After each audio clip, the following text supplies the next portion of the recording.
jangan lupa belajar, karena sekarang belajar itu mudah. Ayo belajar! Assalamualaikum Sobat Belajar, apa kabar nih? Ketemu lagi bareng Aye Bang Zi pada kesempatan kali ini Sobat Belajar. Nah Sobat Belajar, sebelum kita mulai dulu deh pakai pantun ya Sobat Belajar ya. Sobat Belajar, kepiting dicabit kerang, kerang berjemur di waktu pajar. Pasang kuping biar terang, guru tampan mau ngajar. Oke Sobat Belajar, Sobat Belajar pada kesempatan kali ini bakal ngajar bab kelarutan Sobat Belajar ya, simbolnya S. Nah biar dingin gitu ya Sobat Belajar. Dan kita lanjut dengan tetapan hasil kali kelarutan Sobat Belajar ya, karena itu satu kesatuan Sobat Belajar. Nah Sobat Belajar, tapi sebelumnya ini kan karena hubungannya sama kelarutan, kita mau nggak mau kita harus bahas tentang air Sobat Belajar.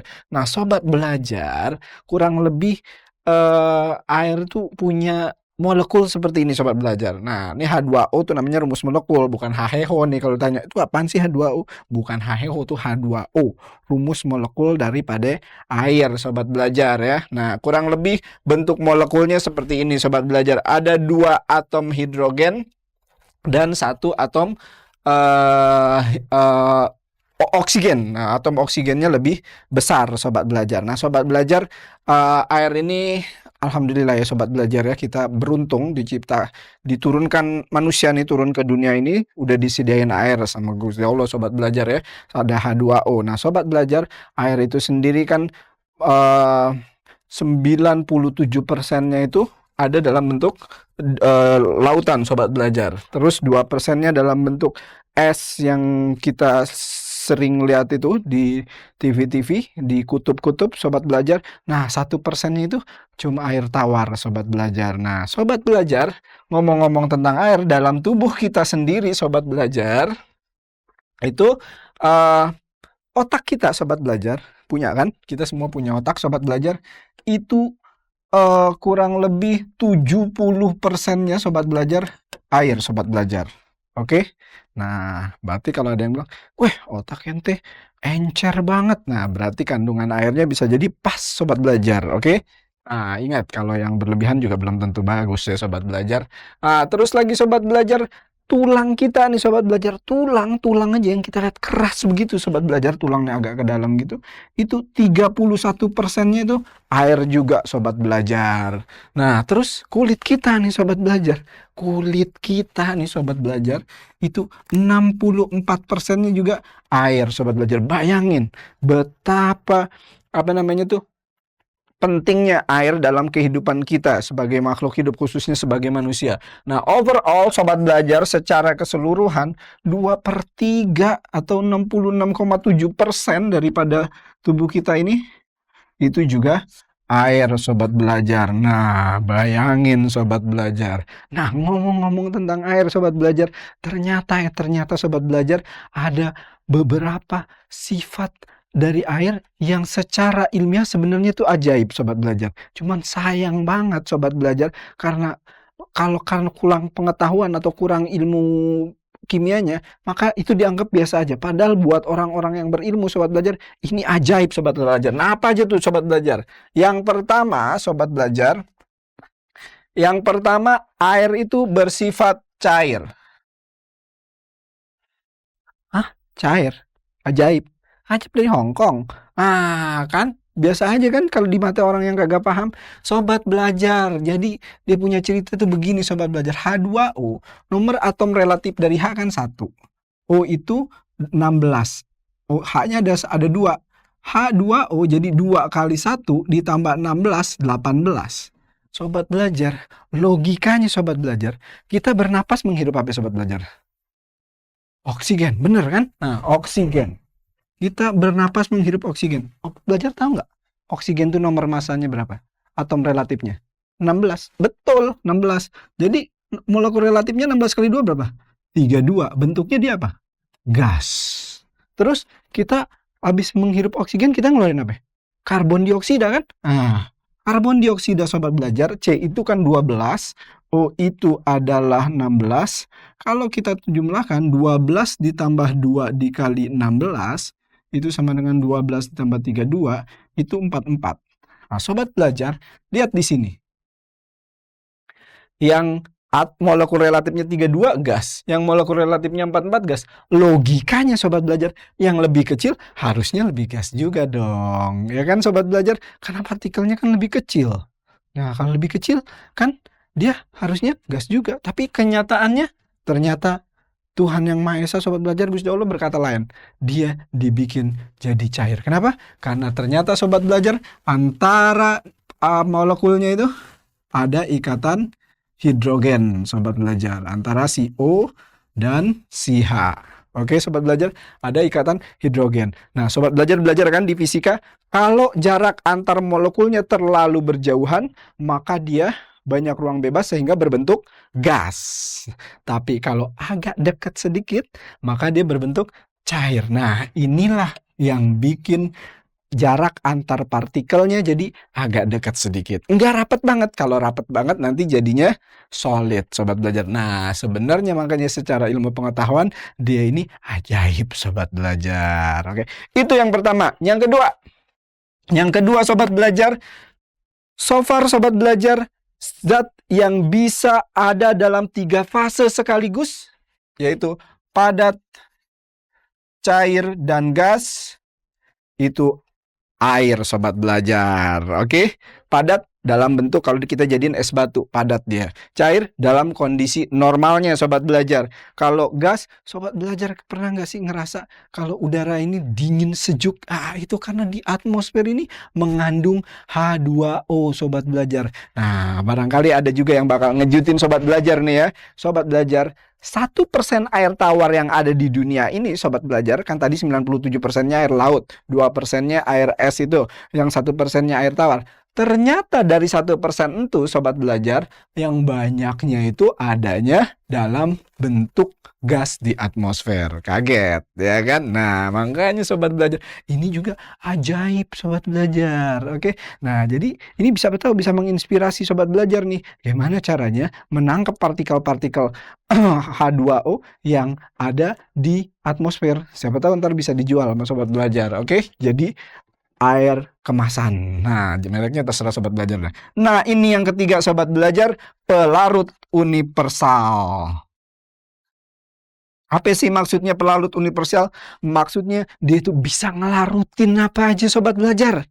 Nah, dan sobat bahkan ada 2 jenis vitamin kan? Ada vitamin yang bisa larut dalam air dan juga bisa larut dalam lemak. Nah, air banyak sekitar 80% sobat belajar, konon 80% itu banyak loh. Senyawa-senyawa yang ada di dunia ini bisa larut dalam air sobat belajar. Mantul kan?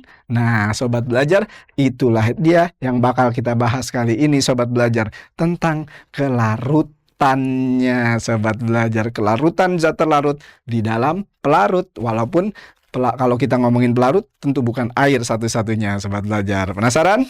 Ikutin terus live class di sini. Karena apa? Karena belajar sekarang mudah. Jangan lupa belajar, karena sekarang belajar itu mudah. Ayo belajar. Oke, sobat belajar, kan seperti tadi kalau ngomongin kita udah ngomongin air nih sobat belajar ya. Berarti selanjutnya kita ngomong tentang kelarutan, simbolnya S. Tapi masalahnya kelarutan tuh apa sih? Nah, sobat belajar, kalau ngomongin kelarutan sobat belajar, oke, maka kita ngomongin berapa banyak yang terlarut di dalam sebuah pelarut. Apaan sih? Itu udah pelarut terlarut lagi. Oke. Berapa banyak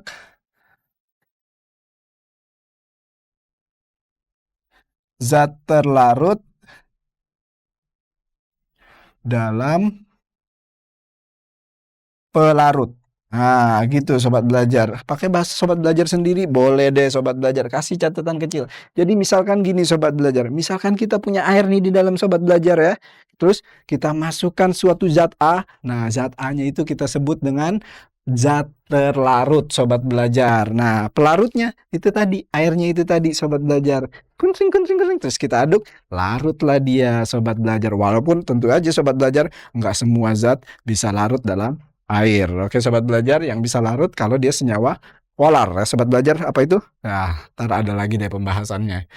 Sobat belajar, Jadi gitu ya sobat belajar ya. Berapa banyak sih yang bisa larut dalam dalam pelarutnya. Pelarutnya itu nggak mesti air sobat belajar. Dalam ilmu kimia air adalah satu-satunya, tapi dia kan tadi pelarut universal. Jadi banyak dipakai. Selain harganya murah, gampang didapat, jadi pinter lah kalau pakai air gitu. Tapi kalau ada kalanya zat tersebut nggak bisa pakai air sobat belajar, harus pakai senyawa, pakai lain, misalkan pakai alkohol atau yang lain gitu sobat belajar ya, mau nggak mau deh kalau emang nggak bisa pakai air. Nah, sobat belajar, selanjutnya setelah kita tahu kelarutan itu apa, kita bahas selanjutnya. eh Lalu dia kan bisa ngelarutin apa aja sobat belajar. Nah, biasanya yang diambil contohnya itu garam sobat belajar, oke? Tapi hati-hati ya, kita jarang ngomongin garam dapur sobat belajar NaCl itu kenapa? Karena kelarutan garam dapur di dalam air itu tak hingga sobat belajar ya. Kenapa? Bagus dong. Kenapa? Soalnya coba bayangin kalau misalkan dia nggak berhingga, misalkan ada batasnya. Kalau dia ada batasnya, pada waktu tertentu sobat belajar, dia itu nggak larut lagi, dia ntar masih dalam bentuk padatan. Nah, ketika sobat belajar makan tuh sayur, masih ada agak butiran-butiran garamnya, enak apa enggak? Enggak kan? Nah, gitu sobat belajar. Nah, tapi kenapa yang diambil kelarutan garam? Sobat belajar, ternyata sobat belajar ya, garam itu punya 3 kemungkinan. Ketika kita memasukkan garam ke dalam sebuah wadah ini sobat belajar yang udah ada pelarut di dalamnya, kemungkinan pertama sobat belajar, kemungkinan pertama dia itu belum jenuh. Oke? Apa sih belum jenuh itu? Larut aja terus. Oke? Kita tambahin sesendok, kocok, larut masih. Tambahin lagi, kocok, masih larut terus. Artinya larut terus, kita nggak bisa bedain mana garamnya, mana airnya gitu sobat belajar ya.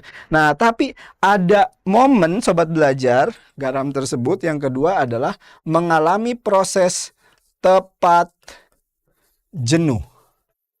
Apa sih maksudnya tepat jenuh? Tepat jenuh tuh maksudnya sobat belajar. Nah, sobat belajar, ketika dia udah mulai kita masukin terus, tahu-tahu udah mulai membentuk larutan. Nah, itulah kondisi tepat jenuh sobat belajar. Oke, mulai membentuk larutan. Mulai membentuk endapan. Sorry sobat belajar. Mulai membentuk endapan ya sobat belajarnya mulai udah mulai ada yang ngendap nih. Nah, itu namanya kondisi tepat jenuh sobat belajar ya. Mulai membentuk endapan. Nah, sobat belajar, kalau kita tambahin terus sampai akhirnya banyak banget endapannya di bawah. Nah, kondisi di mana larutan endapannya lebih banyak daripada yang larut, itu namanya kondisi lewat jenuh sobat belajar. Nah, kondisi ini ada hubungannya sama tetapan kesetimbangan sobat belajar. Maksudnya apa? Nah, karena sobat belajar ternyata ketika kondisi dia tepat jenuh, dia reaksinya reaksi setimbang. Dan apa akibatnya kalau dia reaksinya setimbang? Maka akan ada tetapan kesetimbangannya. Sobat belajar, itu yang bakal kita bahas lebih lanjut. Oke? Nah, tadi apa itu kelarutan? Kelarutan itu tadi berapa banyak zat terlarut di dalam pelarutnya ya. Biar gampang ya. Bayangin sobat belajar, jangan ngapal, oke? Bayangin zat larutnya dimasukin berapa banyak ya. Terus di dalam pelarutnya. Artinya yang larut di dalamnya sobat belajar, oke? Nah, satuannya sobat belajar, satuannya adalah mol per liter. Ya, sama kayak molaritas, betul. Nah, sobat belajar, ini namanya unit atau satuan. Sementara S ini adalah simbolnya. Dalam fisika atau dalam kimia kita familiar kan, ada yang namanya simbol, ada yang namanya satuan. Oke sobat belajar, silakan di screenshot terlebih dahulu. 5 4 3 2 1 0. Oke sobat belajar, kita lanjut ya. Oke, kita hapus dulu nih. Mana screen Iris. Oh, oke, sobat belajar. Kita lanjut ke pembahasan selanjutnya. Apa sih hubungannya antara kelarutan dan tetapan hasil kelarutan? Nah, tadi seperti sudah dibilang di awal, sobat belajar, ketika kondisi tepat jenuh, sobat belajar, dalam keadaan tepat jenuh, itu sobat belajar, si garam, oke, garam itu kan kalau biasanya kita simbolkan dengan misalkan Ma ya, sobat belajar ya. Oke. Itu kan solid biasanya sobat belajar. Oke. Dia membentuk sebuah reaksi kesetimbangan sobat belajar. Oke. Nah, ketika dia membentuk suatu reaksi kesetimbangan, dia menjadi M+ dan menjadi A- di dalam air. Nah, bentuknya apa di sini? Bentuknya aquos. Nah, makanya bab ini bagusnya diajarin setelah bab kesetimbangan sobat belajar. Jadi ada gambaran itu. Gimana cara bikin ketetapan kesetimbangan? Cara bikin tetapan kesetimbangan, dia simbolnya KSP. Itu kan konsentrasi di kanan di produk dibagi konsentrasi di reaktan ya kan, dengan pangkat koefisiennya sobat belajar. Ini kebetulan koefisiennya 1 ya sobat belajar ya. Tapi ingat sobat belajar, kalau dalam tetapan kesetimbangan yang diambil kan hanya yang aquos atau larutan dan bentuk gas. Oke. Nah, jadi sobat belajar yang seharusnya kan KCSP harusnya M+ pangkat 1 karena koefisiennya 1 dikali A- pangkat 1 karena koefisiennya 1 juga dibagi, harusnya kan gitu, ME juga pangkat 1. Tetapi sobat belajar, ini kita nggak ambil nih. Kenapa kita nggak ambil? Di sini kita nggak ambil karena sobat belajar dia bentuknya solid. Dalam kesetimbangan yang diperhitungkan hanya yang bentuknya aquos atau gas sobat belajar. Makanya KSP-nya nanti jadi bentuk seperti ini. Oke. Nah, biasanya kan di sini misalkan dia S, di sini S, maka nanti KSP-nya sobat belajar ya S pangkat 1 dikali S pangkat 1 jadi S dikali S sama dengan S kuadrat. Nanti harga S-nya berapa? Sesuaiin aja sama soal. Gitu loh. Tapi yang penting jalan ceritanya kayak gini sobat belajar. Terus gimana kalau misalkan dia M2O3? Misalkan M2A3 misalkan. Ya ini kan solid. Ini berarti sobat belajar M-nya ada 2, A-nya ada 3. Nah, ini biasa tinggal main aja. Ini 3+, ini 2 minus. Ya kan? Sama. Nah, berarti kalau di kasus ini sobat belajar, KSP-nya, ingat nanti ini M2A3 nggak kita ambil sobat belajar. Kenapa nggak kita ambil? Soalnya dia bentuknya solid. Nah, ini aquos, biar sobat belajar ikan. Jadi, nanti di sini M3+ pangkat 2, oh ya 2M ya sobat belajar. Kenapa? Kalau misalkan dia S, maka ini jadi 2S ya kan? Karena molaritasnya pasti sesuai dengan perbandingan koefisiennya. Di sini pasti 3S. Maka di sini nanti 3S pangkat 3 sobat belajar. Oke? Nanti disesuaikan. Hati-hati ya, kalau ini kan cuma 1. Jadi S-nya 1, pangkatnya juga 1. Tapi kalau ini kan koefisiennya 2, di sini koefisiennya 3. Ini jadi 2S, jadi 3S. Ini sesuai dengan hukum perbandingan dalam stoikiometri. Koefisien sangat berpengaruh ya sobat belajar ya. Ingat tuh sobat belajar, oke? Dipahamin dulu baik-baik, habis itu di screenshot. Habis ini kita akan coba-coba kasih analisa soal sobat belajar. Silakan.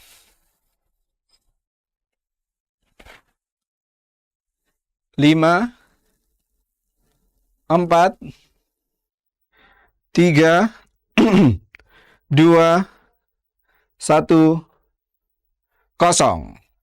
Oke ya, paham ya sobat belajar ya. Jadi tahu dari mana kenapa bisa dapat SS, karena yang bentuk solid, karena garamnya itu pasti bentuknya solid ya kan sobat belajar. Coba lihat garam-garam yang ada bentuknya padatan kan, itu nggak dimasukkan ke dalam perhitungan ya sobat belajar ya. Yuk kita lanjut sobat belajar. Kita ambil contoh-contoh kasus sobat belajar. Kasus yang pertama sobat belajar, misalkan ada garam AgCl.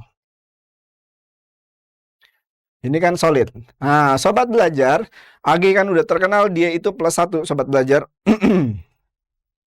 Ditambah, nah karena Cl itu, nah dia aqueous nih kalau dalam air sobat belajar ya.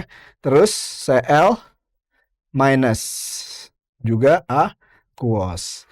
Kalau ini kita nggak tahu berapa, misalkan kita nggak tahu berapa, kita anggap dia S kelarutannya, oke? Berarti kelarutan Ag berapa? Karena koefisiennya sama-sama 1, maka di sini S juga sobat belajar. Di sini S juga, oke? Nah, jadi KSP-nya berapa?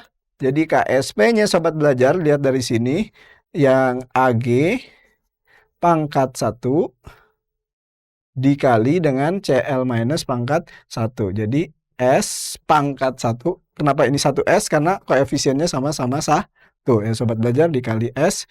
Jadi KSP-nya S kuadrat. Nah, gimana kalau misalkan kasusnya kita ganti jadi Ag2S? Nah, sobat belajar. Kalau kasusnya Ag2S berarti di sini Ag-nya ada 2 sobat belajar. 2Ag plus ditambah S, kita raba-raba aja sobat belajar. Jadi S berapa nih? Lah kan 2 kali plus 2 plus. Jadi S supaya balance pasti dia 2 minus. Kalau angka di depan kita ngikutin dia sobat belajar. Ini 2 hanya milik Ag, sementara si S 1 ya kan? Kalau bilangan oksidasinya kita sesuaikan sobat belajar supaya dia balance. Karena syarat terjadinya reaksi dia harus balance ya sobat belajar ya. Selanjutnya kita anggap, kita kan nggak tahu tadi, kita anggap nih S, kelarutannya S. Jadi kalau misalkan di sini S karena koefisiennya beda, jadi di sini berapa? Di sini jadi 2S sobat belajar. Lalu di situ berapa dong? Di situ jadinya S doang sobat belajar. Kenapa? Karena koefisiennya sama-sama 1. Terus KSP-nya bagaimana dong? KSP-nya ingat sobat belajar, Ag2S nggak main. Kenapa? Karena Ag2S biasanya bentuknya solid karena dia garamnya sobat belajar ya. Coba diingat-ingat lagi bab kesetimbangan kimia ya sobat belajar. Di situ kan ada bab ketetapan kesetimbangan yang solid nggak diikut sertakan kan. Nah, jadi di sobat belajar di kasus ini jadinya 2 ya Ag pangkat 2 ditambah, atau supaya nggak ngebingungin, 2-nya jangan ikut dulu. Oke, kan awalnya harusnya kayak gitu kan. Dikali S2 min pangkat 1. Nah, Ag-nya berapa? Ag-nya 2S pangkat 2. S-nya berapa? S-nya S. Oke, di sini kita bisa dapetin 4S kuadrat dikali S. Jadi 4S pangkat 3. Nah, kalau soalnya konkret, sobat belajar, misalkan dikasih tahu di soal kelarutannya adalah 20 mol per liter, misalnya begitu, misal ya sobat belajar, misal ya kita tinggal masukin aja sobat belajar, kelarutan kan S, kita tinggal ganti di sini S-nya jadi 20 kuadrat sama dengan 400. Ini contoh aja sobat belajar. Terus kalau di sini ya sama, kita anggap kelarutannya sama, berarti 4 dikali 20 pangkat 3 sama dengan 4 dikali 8.000 sama dengan 32.000. Ini contoh aja sobat belajar, takutnya ada yang tahu-tahu nongol. Itu dapat 20 dari mana? Contoh, bro. Oke? Satu lagi sobat belajar ya. Satu lagi misalkan kasusnya adalah Ag3PO4 solid. Nah, Ag-nya ada berapa nih? Ag-nya ada 3, berarti 3 Ag. Ag kan plus. Sobat belajar, ingat ada senyawa bentuk ionik ya. Nah, PO4. PO4 ini 3 minus sobat belajar ya, aqueous. Kalau begini, kalau misalkan Ag3PO4-nya S, berarti ini 3S, yang ini S aja. Nah, jadi KSP-nya ntar gimana nih? Tetapan hasil kelarutannya jadi 3S pangkat 3, karena dia harus dipangkatin sama koefisiennya juga, dikali dengan S pangkat 1. Itu kenapa dia jadi 3S? Karena tadi perbandingan koefisien. Kenapa pangkat 3-nya nongol? Karena dalam tetapan kesetimbangan koefisien jadi pangkat ya sobat belajar. Jadi nanti 27S pangkat 3 dikali S Jadi 27 S pangkat 4. S-nya berapa? Terserah nanti soalnya mau ngasih tahu S-nya berapa, sobat belajar. Oke, semakin banyak S-nya, semakin dingin. Siap. Oke, sobat belajar, silakan dipahamin baik-baik. Setelah itu di screenshot. Jangan lupa sobat belajar, makanya bikin catatan-catatan kecil. Oke, sobat belajar, silakan.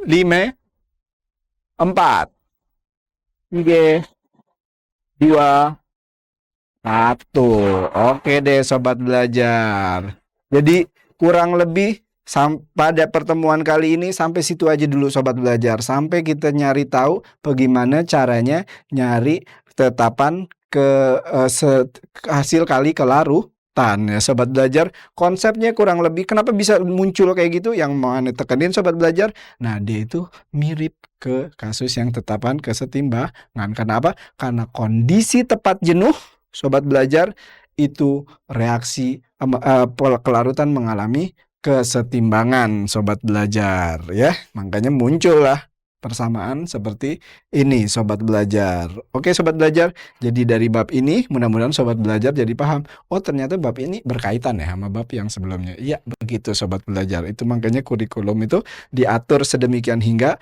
ngajarin ini dulu, habis itu supaya apa? Supaya dikasih basicnya dulu sobat belajar ya. Nah, pada pertemuan selanjutnya nanti kita akan bahas lebih jauh lagi apa kegunaan daripada mempelajari tetapan kesetimbangan ini sobat belajar. Untuk sementara kita sampai sini juga. Oke, sampai sini dulu. Oke sobat belajar, soalnya pada akhirnya waktu juga yang misahin kita. Bukannya kagak cinta sobat belajar. Oke, sobat belajar, jangan patah semangat, belajar terus karena apa? Karena sekarang belajar mudah. Wassalamualaikum. Kebum. Jangan lupa belajar, karena sekarang belajar itu mudah. Ayo belajar!